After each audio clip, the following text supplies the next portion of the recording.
ॐ गणपतये नमः। श्रीगणेशस्तुतिः।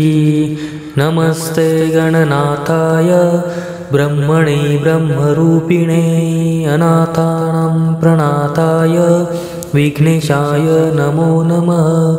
ज्येष्ठराजाय देवाय देवदेवेशमूर्तये अनादये परेशाय चादिपूज्याय ते नमः।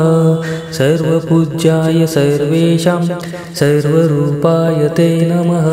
सर्वादये परब्रह्मन् सर्वेशाय नमो नमः। गजाकारस्वरूपाय गजाकारमयाय ते गजमस्तकधाराय गजेशाय नमो नमः। आदिमध्यान्तभावाय स्वानन्दपतये नमः।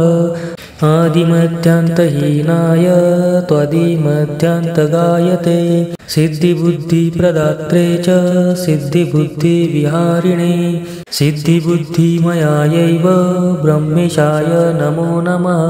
शिवाय शक्तये चैव विष्णवे भानुरूपिणे मायिनां माययानाथ मोहदाय नमो नमः।